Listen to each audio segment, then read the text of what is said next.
Walang kawala sa Cavite ang isang Hapon na wanted sa pang-aabuso ng mga bata sa kanilang bansa.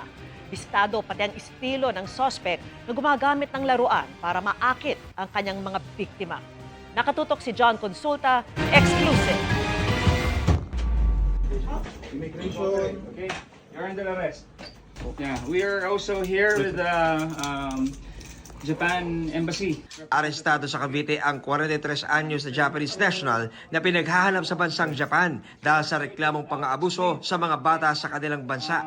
Natuntun ang kinaroroonan ng puganteng Hapon sa tulong ng PNP Intelligence Group. Itong Japanese fugitive na ito ay matagal nang namamalagi dito sa atin. Ngunit yung case niya sa Japan ay recently lamang lumabas. Yung kaso niya nga sa Japan ay may ginahasa siya na mga minor de edad. So very alarming ito. Ito nga yung mga tinututukan natin na kaso ngayon. Pero sa gitna ng operasyon ng PNP at BIFSU, agaw pansin ang mga nakasabit na mga bagong laruan sa loob ng bahay ng dayuhan. Ayon sa BI Fugitive Search Unit, may kakaibang modus operandi raw ang suspect para akitin ang kanyang mga biktima bago ito abusuin sa kanyang bahay. Doon sa kanyang bahay, may mga laruan na pambata na yun maaaring ginagamit niya na pang-lure doon sa mga bata upang sumama sa kanya sa bahay. Namimigay daw siya nitong mga laruan, mga pagkain at minsan nga daw may mga pumapanhik na mga bata doon sa kanyang kwarto. Sa investigasyon ng mga otoridad sa kompyuter ng dayuhan, nadiskubre ang kanyang ginagawang kalaswaan sa mga batang kanyang inaakit at binibiktima. Tumambad din sa atin yung mga larawan at mga videos sa kanyang computer kung saan may mga nakita po tayong mga biktima na mga kabataan na siguro mga 6 years old lang yung mga batang yon na nandun sa video na yon. Kaya may kipag-ugnayan din po tayo sa PNP upang magkaroon ng mas malalim na investigasyon. Sisiguraduhin po natin na managot muna siya dito sa ating batas bago natin siya ipabalik sa Japan upang doon niya naman panagutan yung kinasasangkutan niyang krimen doon.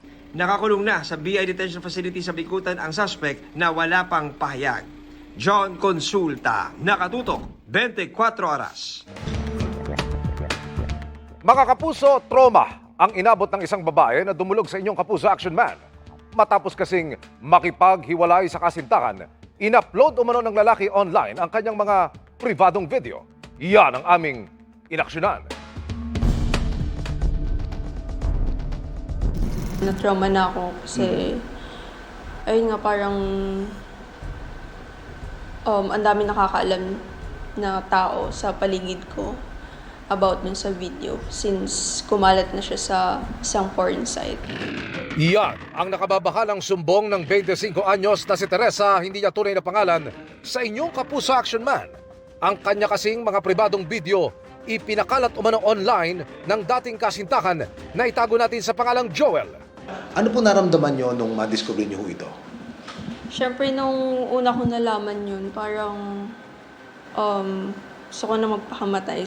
Na ano yung dignidad ko, yung pagkatao ko as babae. Ano ho ang nakikita nyong motibo nung gumawa nito? Dahil siguro nakipag-break ako sa kanya. So parang gumaganti siya sa akin na masira ako sa ibang tao. Ilang beses nakiusap ang kanilang pamilya na burahin ni Joel ang uploaded video pero wala umanong nangyari. Gusto ko ding masampahan ng kaso yung ex ko. Yes, ma'am. Since hindi ako aware na may ganong video pala. Sinamahan namin si Teresa sa PNP Anti-Cybercrime Group para makapagsampa ng patong-patong na kaso laban kay Joel. Ang nakikita natin dito na possible po na violation or case na maaring nating i-file is the RA 995 or the Anti-Photo and Video Voyeurism Act of 2009. And ito po ay in relation po to the Section 6 of RA 10175 or the Cybercrime Prevention Act of 2012.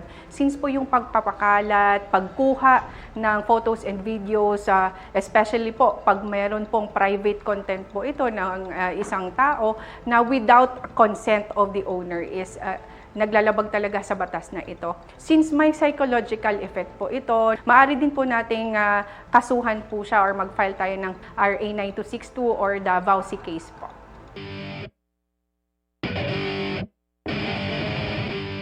Nag-message kami sa social media account ni Joel para makuha ang kanyang panig pero wala pa siyang tugon sa amin. Sa ngayon, nabura na ang uploaded video makaraang makipag-ugnayan ng PNP-ACG sa National Telecommunications Commission o NTC. Since nakausap na po ng ating investigator on case, dyan po sa Women's and Children's Cybercrime Protection Unit, ang mismong victim po, ang gagawin po natin dito is mag-request po tayo ng preservation of data doon mismo sa website kung saan po na-upload ang ating Aling Police Cyber Squad, ang mismo po na gagawa ng mga reports and magsasubmit po doon sa NTC para po ma-take down yung post and yung mismong account po. Nai-refer na rin for proper psychological intervention si Teresa. Payo nila sa mga nakakaranas ng parehong problema. Huwag po kayong mahiya o magdalawang isip na lumapit sa PNP Anti-Cybercrime Group. Sinisiguro po natin na secured kayo and ang privacy, confidentiality po ng information na binibigay nyo or sinasabi nyo sa atin ay private. Mission accomplished tayo mga kapuso. Para po sa inyong mga sumbong, pwedeng mag-message sa Kapuso Action Man Facebook page o magtungo sa GMA Action Center sa GMA Network Drive, corner Samar Avenue, Diliman, Quezon City. Dahil sa anumang reklamo, pang-aabuso o katiwalian, tiyak, may katapat na aksyon sa inyo. Kapuso Action Man. Mismong si Senate President Alan Peter Cayetano nagsabi, may mga tumatakot umano sa ilang majority senator para magpalit muli ng liderato sa Senado sa Lunes. Nakatutok si Ian Cruz. Hindi pa nakakaisang linggo sa poder bilang Senate President, may umuuga na raw sa pwesto ni Senador Alan Peter Cayetano. Sinasabi ng mga kasamahan namin, kinakausap at tinatawagan at yung iba'y tinatakot dahil kailangan daw magpalit ng Senate President sa Monday. Politika na po yun, isang tabi natin yun. Sa kanyang Facebook Live kanina, hindi na iwasang magpasaring ni Cayetano sa mga miyembro ng minorya na iniiba raw ang naratibo ukol sa nangyaring pag-atake sa Senado para bigyang daan ang pagpapalit ng liderato.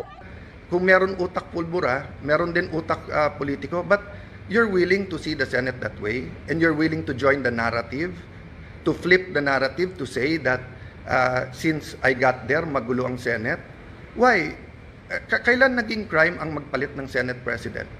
Sinisikapan ng GMA News na makuhang panig ng minorya ng Senado ukol dito. Matatandaang noong Lunes, nagpalit ng liderato ang Senado kasabay ng pag-aproba ng Kamara sa impeachment ni Vice President Sara Duterte. Sumabay din dito ang pagsulpot sa Senado ni Senador Bato de la Rosa matapos ang 6 na buwang pagtatago. Kahapon, sabi ni Cayetano, naniniwala naman siya sa katapatan ng kanyang mga kasamahan sa bagong mayorya. Oo. May invitations to talk, may pananakot, but dati na silang takot eh. So, But your 13 is solid. But your 13 is solid. you're always solid until you're not. But I believe in the 13, I believe in our cause. Ano sa nilagawan? Kinakausap, sir? Kailan yung kinakausap? Hindi ko pa nakakausap lahat kasi nag-iaya nga na mag-meeting ngayon. Sabi ko, magtrabaho muna tayo, magtawagan na lang tayo. Si Senador Jinggoy Estrada na miyembro ng mayorya, inaasahan na raw talaga na may magtatangka na mabawi mula kay Cayetano ang Senate presidency. Well, for me, that is to be expected dahil hindi nila akalain na ma-unseat si SP Tito and they're moving heaven and earth to place SP Alan. Pero hindi raw pwedeng isa publiko ni Senador Estrada kung sino ang kumikilos para patalsikin si Cayetano. I think solid naman yung majority. Solid naman yung 13 na bumoto for the change of leadership. Ian Cruz, nakatutok, 24 oras. Mabilis na chikahan tayo para updated sa showbiz happenings. Present ang GMA Executive sa Asian Academy of Creative Awards Manila Networking Event 2026 na may temang Local Stories, Global Opportunities. Kabilang sa mga dumalo si GMA Network Senior Vice President Attorney Annette Gozon Valdez at iba pang kapuso executives. Layunin ng naturang event na maiangat ang creativity sa Asian storytelling at maki-inspire ng mga bagong idea. Ready to go na ang Sparkle Run this May 30. Kasunod yan ng contract signing ng Sparkle GMA Artist Center at ilang sponsors. To represent Sparkle, present si Sparkle at GMA Artist Center Vice President Joy Marcelo at ilang Sparkle stars na very excited na sa event. Sparkle Fam shines brighter sa pagpirma ng mga bagong personalities. Yan ay sina Kobe Brown, Baninay Bautista at Nicole Fortuna. Very excited na nga raw sila to grow with Sparkle.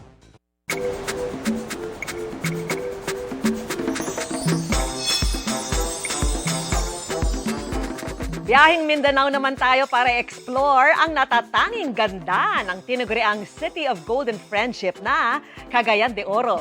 At ang magtutur sa atin, lokal na si Charlie Fleming. Ipapasyal niya tayo sa ilan sa kanyang core memories kung saan full packed ang nature, history at food trip. Tara na't mag-sparkle under the sun.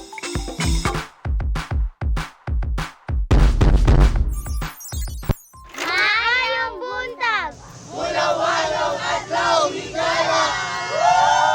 Halin Charlie na kadiri!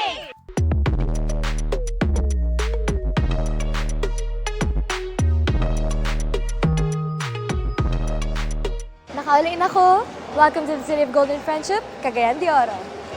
So kakaland lang natin at ang first stop natin dito, actually favorite stop ko talaga to, is my lola's house. Because fun fact, she's not that far away from the airport. I'm here in El Salvador City at the moment kasi this is where I grew up with my lola. At ito ang bahay ng lola ko. Wow! Let's go! Welcome to our humble home. Siyempre guys, it's been 4 months since I've seen my lola. Yung pinaka-favorite kong lola. Ay, ma! Wow! Mag-hi ka, mama. Mag-hi ka, ma.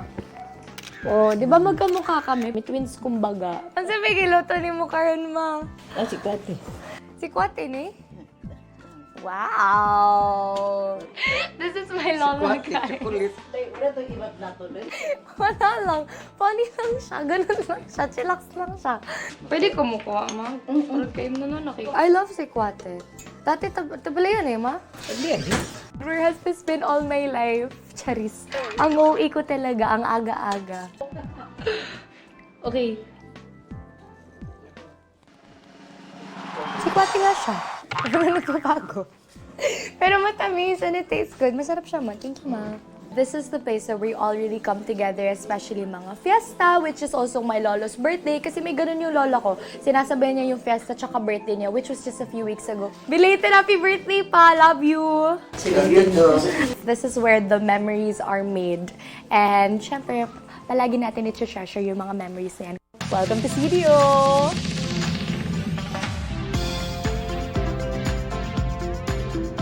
Itong photo na nakikita niyo, I was 5 years old in this picture and it was taken at this exact same spot. Sadly, wala na pong playground ngayon. Pero dito po talaga nangyari lahat ng mga core memories ko nung bata pa ako. While we are here at the park, iikutin po natin ang iba't ibang mga lokasyon dito, which is very, very relevant here in Cagayan de Oro City.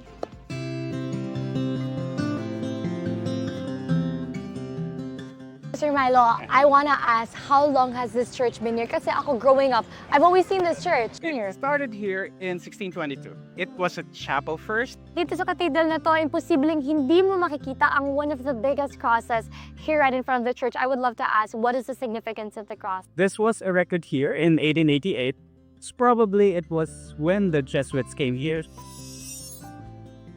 Isang bagay talaga na mapapansin mo pag napasok ka sa simbahan is literally the interior of the church, but especially the stained glass. Nandito tayo sa City Museum of Cagayan de Oro. Fun fact, this was once a water tower in 1922. This is such a relevant space for me because I've been here because of my school. So pag pumasok ka sa City Museum, ang una mo talagang mapapansin is this table in the middle, which is crafted into such a wonderful piece. It is called the Higaunon Prayer table. Would you like to tell us about it? The indigenous people, the Higaunon area, binibless nila ito. So we offer coins for your safe arrival. I think I do have my coins here. Place it lang talaga. So cute. Since we are in the City Museum of Cagayan de Oro, where did we get the name from? Meron siyang river. We have oro as in gold. We have retrieved some of the gold dust. There's more to love sa syudad natong matahong. There's more to love sa pahiyon natong Cagayanon. There's more to love where Kalipay lights up the sky. We welcome you by. Our next stop is the newest eco destination here in CDO. Let's go, guys!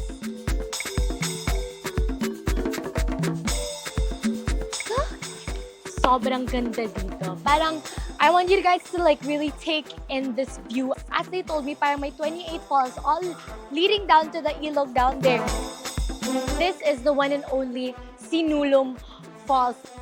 So etymology-wise, sinulum comes from the root word sulum, which means the black ants. Yes, the black ants. They're like gathering. Dati parang people gather here to get a source of water, pero ngayon para din tayong mga black ants that get together Yes. to enjoy this wonderful falls. I can't wait to try Bulao Cold Spring.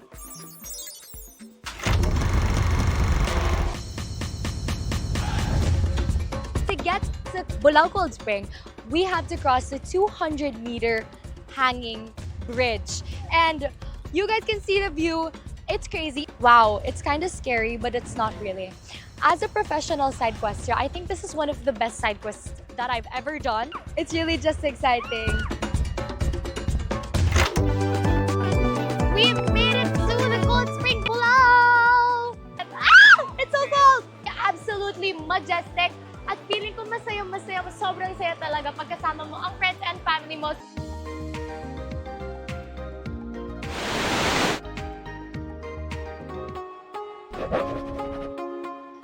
Fun fact, isa ang Cagayan de Oro sa may mga cacao farms here in Mindanao and kukuha tayo ng hinog na cacao. Look guys, I found one. It's up in the tree. It's a bird, it's a plane. No, it's hinog na cacao. Wait, this is gonna be hard to get. Oh, I got one! Slay, look at that. From what we harvested to tablea. This is Cocoa di Sinulom. And we are now taste testing sikwate. So I know we had sikwate this morning. Oh my gosh, talagang sikwate na sikwate. Walang halong keme talaga. They didn't put milk, they didn't put sugar. You can taste the whole organicness of the sikwate. That's what home really feels like, knowing that something won't change. And there's always something that you could come back to.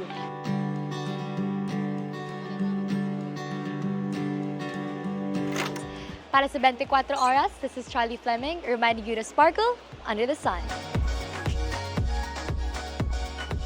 Hawak na ng pulisya ang makakuha ng CCTV nang magkabarilan sa Senate building nitong Miyerkules. Kaugnay niyan, nilinaw ni Senador Jinggoy Estrada na ang pagpreserba sa ebidensya ang ibig niya sabihin nang banggitin niya na itago ang CCTV.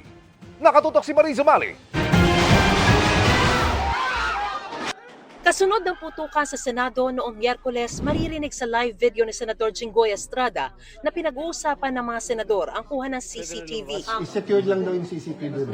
Nagtanong si Senador Loren Legarda kung may nahagip ba sa CCTV. Nakuha ng CCTV. May nakuha. Baka may makuha po tayo ng mga recovery. Itago niyo yung CCTV. Pinag-usapan online ang pahayag ni Estrada na itago ang CCTV. Kanina nilinaw kung ano ang ibig sabihin niya.